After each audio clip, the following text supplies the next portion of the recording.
Masechet Baba Batra Daf Kuf Nun Vav, on commence Bezrat Hashem à la 8e ligne. Amar Rav Nachman Amar Shmuel.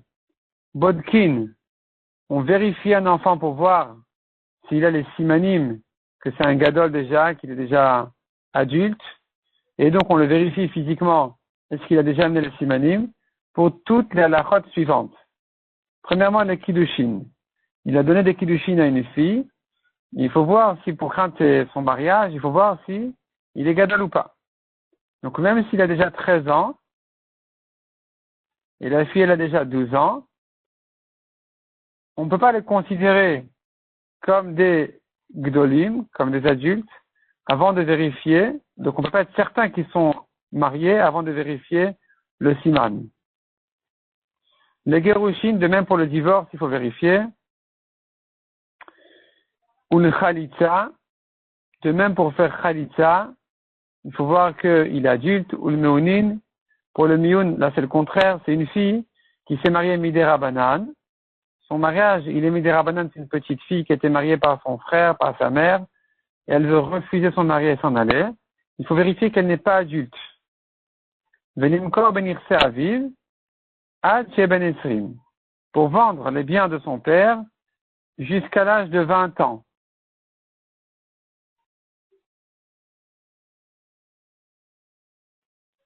Donc, même s'il est déjà adulte et qu'il a amené le simanim, il ne peut pas le faire jusqu'à l'âge de 20 ans. Dekevan de Badakna le Kiddushin demande à Gemara, pour quelle raison nous avons besoin de vérifier pour le divorce, s'il est gadol. Une fois qu'on a vérifié déjà pour les Kiddushin, on a vu qu'il était adulte quand il s'est marié, le Gerushin l'a mali.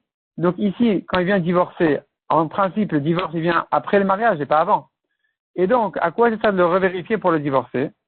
Répond la Gemara, le Nitzrecha el Iboum. On en a besoin de cette vérification-là pour le hiboum. Le hiboum, c'est-à-dire, Detna, la Gemara s'explique justement, Ben Tesha Shanim V'yom Echad, un garçon de 9 ans, chez Bal Yevamto, qui a fait hiboum, il a eu des rapports avec sa Yevama, la veuve de son frère, qui est mort sans enfant, et lui, le Yavam, le garçon, le frère du mort, il a 9 ans, et il est allé avec sa belle-sœur, sa Yevama, Kna'a, il l'a acquise. Minatora, elle est mariée à lui. Et donc maintenant, pour la divorcer, il faut attendre qu'il ait une bar mitzvah, qu'il soit adulte. Et c'est pour ça qu'ici, il faut vérifier qu'il soit gadol, pour donner le get. Les khalitza, on a vu encore, concernant la khalitza aussi, on vérifie. On vérifie les simanim. La Foukémi de Rabbi Yossi. Ça vient exclure des paroles de Rabbi Yossi. De Amar Ish Katuva Parasha, qui a dit, dans la Torah, c'est écrit, concernant la Khalitza, un homme qui fait la Khalitza. Donc Khalitza, c'est, en fait, pour libérer la Yevama, la femme qui a perdu son mari sans enfant, pour se libérer, elle se remarier, elle doit faire une Khalitza si elle ne fait pas Yiboum, au moins elle doit faire Khalitza avec son beau-frère. Khalitza, elle lui enlève la chaussure, etc. Elle fait tout ce qui est écrit dans la Parasha concernant cette mitzvah de Khalitza. Là-bas, la Torah, elle parle d'un homme adulte. Aval, mais, dit Rabbi Yossi, Isha ben Gdola ou ben Ktana. Une femme, la femme, donc la Yevama, elle peut être adulte ou petite même. Dans tous les cas, elle peut faire Khalitza. Kamash Malan, on vient te dire que non. De Makshinan Isha Leish, on compare la femme à l'homme, de là que Rabbi Yossi et pas comme Rabbi Yossi. Et donc, nous, on pense que, de même que l'homme doit être adulte, la femme aussi, elle doit être adulte pour faire Khalitza. Et c'est pour ça qu'il faut vérifier quel est le simanim. Ou le miounin. On a vu encore concernant le mioun, le refus du mari, la foukemi de Rabbi Yehuda. Ça vient exclure de Rabbi Yehuda ce qu'on a dit ici, qu'il faut vérifier, la fille qu'elle n'est pas des simanim pour pouvoir faire encore mioun.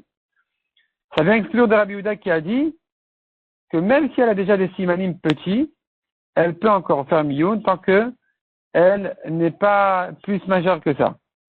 Il donne Rabbi Yehuda, il donne un autre temps pour le mioun. D'Amar atirbe shachor, que les poils soient longs, les poils soient longs comme s'il y en a beaucoup, mais donc ça nous tarde, ça lui laisse plus de temps de mioun, de refuser son mari. Kamash malan de lo ke Rabbi Yehuda. On vient te dire que non. Il faut bien vérifier que même s'il y a des petits poils, ça y est, c'est fini, elle ne peut plus faire mioun. Velimkor venir ça arrive à Tiaben Esrim. On a vu ici que pour vendre les biens de son père il ne peut le faire qu'à partir de l'âge de 20 ans. Ce que Rav Nachman dit ici au nom de Shmuel. La fou kemiman damar ben Shmona esre. C'est pour exclure de celui qui pense qu'à partir de l'âge de 18 ans, il peut déjà vendre. C'est pour ça qu'il vient de dire Rav Nachman qu'il ne peut vendre qu'à partir de l'âge de 20 ans. Veil cheta. La Gemara conclut l'halakha. Torsman kelifnezman. Dans la 20e année, c'est encore trop tôt. C'est comme avant 20 ans. On ne dit pas, ça y est, il est dans la 20e année. Non. C'est encore trop tôt, il ne peut pas vendre. Veil cheta ke Gidel bar Menaché. L'halakha aussi, elle est comme la Sheila de Gidel bar Menaché qui avait terminé dans le précédent.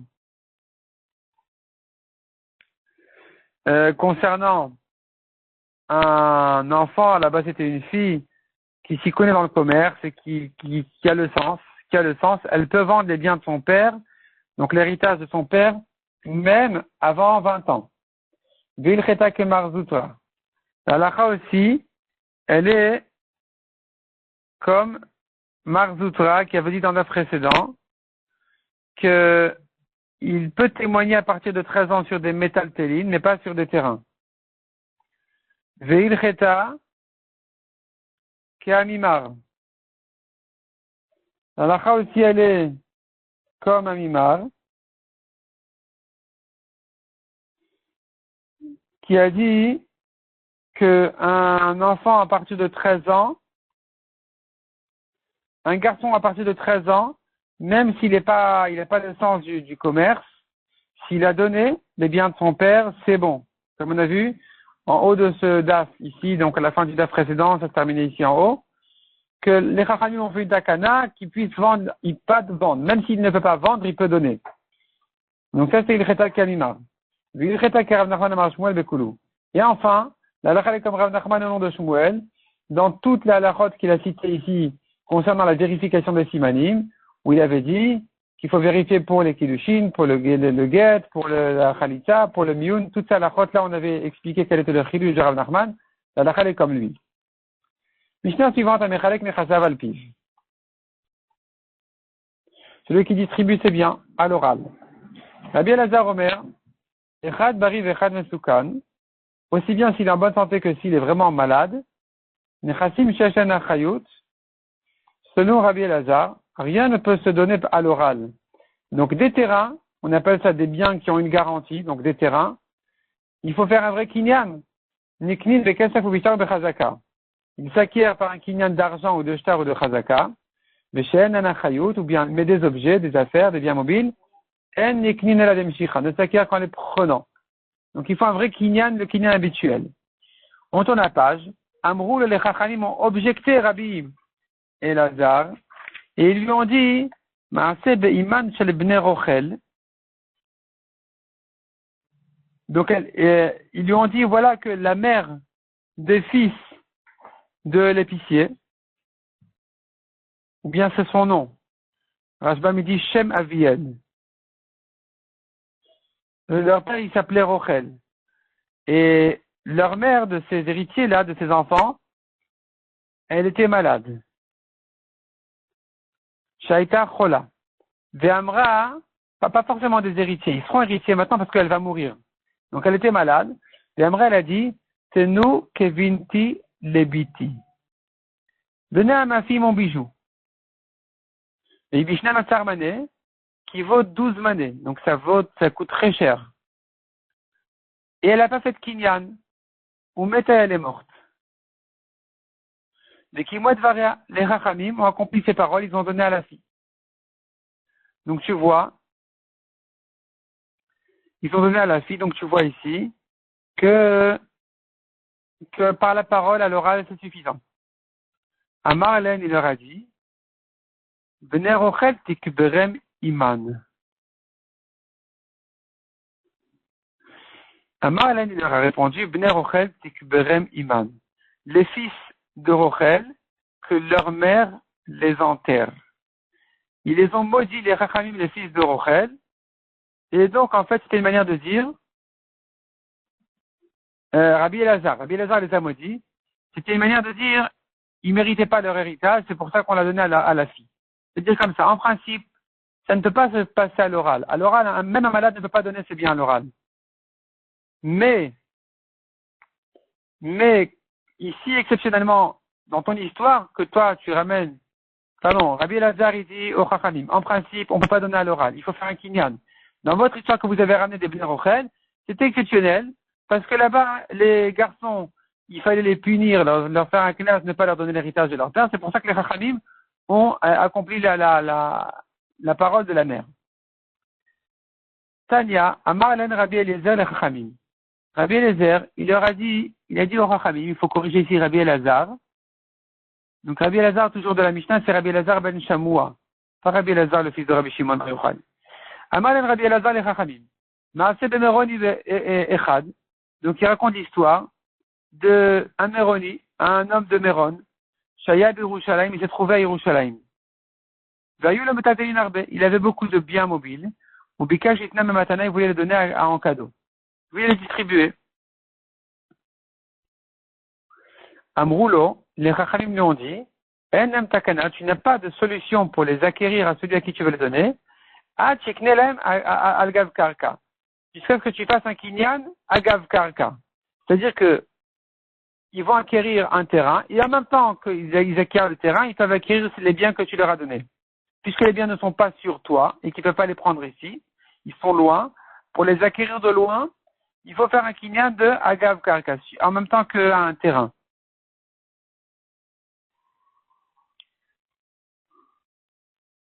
L'Egmar, donc, Kiddushin explique pourquoi il n'y a pas d'autre kinyanim que celui-là. L'Egmar propose à plusieurs kinyanim, mais explique pourquoi ils n'étaient pas valables. Mais en tout cas, donc il fallait faire un kinyan Agav Karka.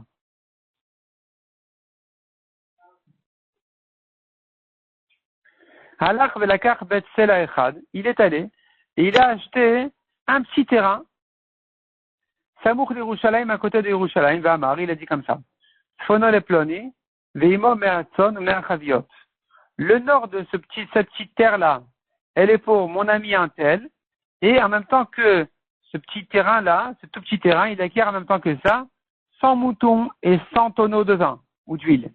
Ou Dromo et le sud, les plonis pour un tel, veimo me'atzon me'achaviot, et en même temps que ça, il va acquérir 100 moutons et 100 tonneaux. Oumet, il est mort. Le Kimur, Chachamim, et Devarav. Les Chachamim ont accompli ces paroles. Donc tu vois qu'il faut faire un kinyan. Ils ont dit tu n'as pas de solution. Donc par la parole, ça marche pas. Amrou, les Chachamim lui ont répondu. Misham Raya, quoi, tu amènes de cette histoire-là une preuve. Meroni Bariaya.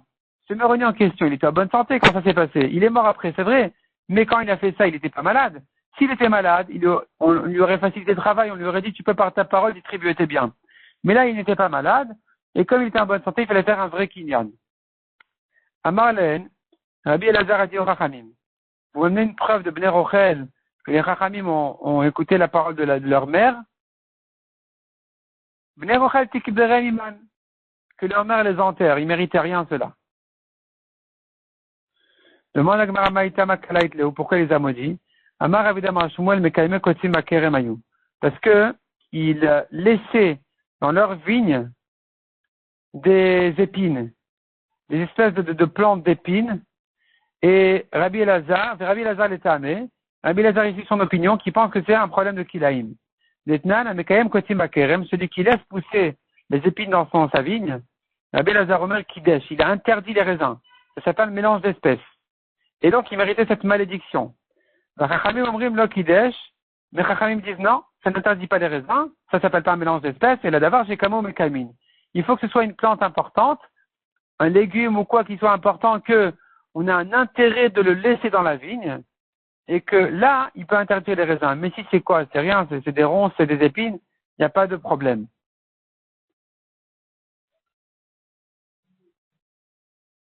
Demande à Gemara.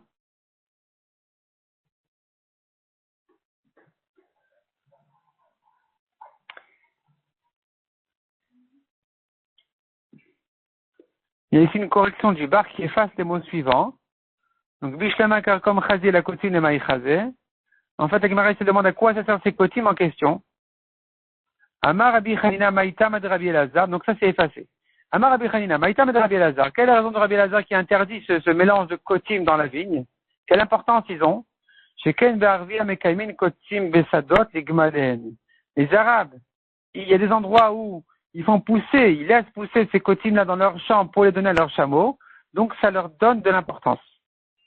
Amar Rabbi Levi, Konin kinyan mishrivera afilu beshabbat. On peut faire un kinyan d'un malade même pendant Shabbat, alors qu'en général, on n'a pas le droit de faire des kinyanim pendant Shabbat. Ici, exceptionnellement, c'est permis. Et malgré que le malade, il peut distribuer à l'oral, par sa parole, et il n'y a pas besoin de son kinyan, on peut quand même faire ce kinyan-là. Pourquoi? Donc, non seulement là où il faut faire un kinyan, mais même là, on n'a pas besoin de son kinyan. Il y a des cas où il faut un kinyan, des cas où il n'y a pas besoin d'un kinyan. Dans tous les cas, on peut le faire. Je donne la couche de Rabbi Elazar, et pas pour craindre des paroles de Rabbi Elazar qui a dit que ça ne peut pas se distribuer à l'oral, même si tu penses qu'on peut lui distribuer à l'oral, et la Shema Titorov d'Atoalav, on peut quand même faire le kinyan, de peur qu'il se trouble. Il voit qu'on ne fait pas ce qu'il a envie, alors ça risque de l'affoler, de s'imaginer que son héritage va être partagé autrement que ce qu'il avait prévu. Ça va le troubler, le perturber, il risque de s'aggraver, sa situation de sa santé ça va s'aggraver. Et donc, il y a ici, on craint un point de pikuach nefesh, et donc les chachamim de manière générale, ils permettent donc dans ces cas-là de faire un kinyan même pendant Shabbat. Mishnah suivante. Rabbi Eliezer Omer. Beshabbat, Dvarav Kayamin. Pendant Shabbat, le malade qui distribue ses biens, alors, c'est bon. On peut faire. On va distribuer selon sa parole. Car il ne peut pas écrire. Mais en jour de chol, en semaine, non. On ne veut pas partager à l'oral, il n'a qu'à écrire. Rabbi Yoshua Omer, Beshabbat Amrou Kalvachomer Bechol. Rabbi Yoshua dit, mais non, même Shabbat, on peut, Kalvachomer, qu'en jour de chol, on peut le faire. Kayotebo, de même. C'est-à-dire, même Shabbat, on peut partager à l'oral les biens, et Kalvachomer en jour de chol, où c'est plus facile de donner, d'acquérir, on peut aussi, et évidemment qu'on peut le distribuer aussi à l'oral. Kayotebo de la même manière, Zachin le Katan van Zachin le Gadol, d'ivrei Rabbi Eliezer. On peut acquérir pour un enfant, mais pas pour un adulte, parce qu'il a qu'à acquérir tout seul. Rabbi Yoshua, Omer le Katan Amrou Kalvachomer le Gadol. Rabbi Yoshua dit, même pour un enfant, on peut acquérir quelque chose, Kalvachomer que pour un adulte, on peut lui acquérir, puisque il a les moyens de le faire tout seul, donc c'est une raison de renforcer le kinyan qui sera fait pour lui. La Gemara dit Matniti, notre version de la Mishnah, Mané comme qui elle va, Rabbi Udaï. Détania, nous avons une marloquette entre Rabbi Meir et Rabbi Yehuda. Comment formuler la marloquette de Rabbi Eliezer et Rabbi Yoshua de la Mishnah? Rabbi Meir Omer, selon Rabbi Meir, la marloquette n'est pas comme ce qu'on a vu dans la Mishnah, elle est autrement. Rabbi Eliezer Omer, Bechol Dvarav Kayamin, Mipnei Shechol Ichtov. Donc, d'après Rabbi Meir, Rabbi Eliezer, il dit, en semaine, il peut distribuer à l'oral, puisqu'il aurait pu aussi écrire. Donc, puisqu'il aurait pu écrire, c'est une raison de dire que le kinyan est plus facile, ça peut se faire même à l'oral. Aval be Shabbat. Mais Shabbat, non. Puisqu'il n'y a pas moyen d'écrire Shabbat, alors il n'y a pas de système de kinyan ici autorisé, donc à l'oral non plus. Donc ça va pas comme la Mishnah, parce que la Mishnah a dit que selon Rabbi Eliezer, Shabbat oui, Chol non. Et là, il te dit le contraire, il te dit Chol oui, Shabbat non. Rabbi Yoshua Omer, Bechol Amou, Bekal Vachomer le Shabbat. Rabbi Yoshua dit bien le contraire. Le Chol, on peut distribuer à l'oral, et Kal Vachomer que Shabbat, où il n'y a pas le choix, qui pourra le faire aussi à l'oral. Kayotebo, de la même manière, on dit, Zachin le Gadol, Ven Zachin le Katan, Rabbi Eliezer. On peut acquérir pour un adulte, mais pas pour un enfant qui n'a pas de kinyan tout seul, selon Rabbi Eliezer. Donc, à nouveau, c'est le contraire de la Mishnah qui a dit pour un enfant, mais pas pour un adulte. Rabbi Yoshua Omer, Begadol Avrou, Kal Vachomer le Katan. Rabbi Yoshua dit pour un adulte, on peut, et Kal Vachomer pour un Katan, qui n'a pas le choix.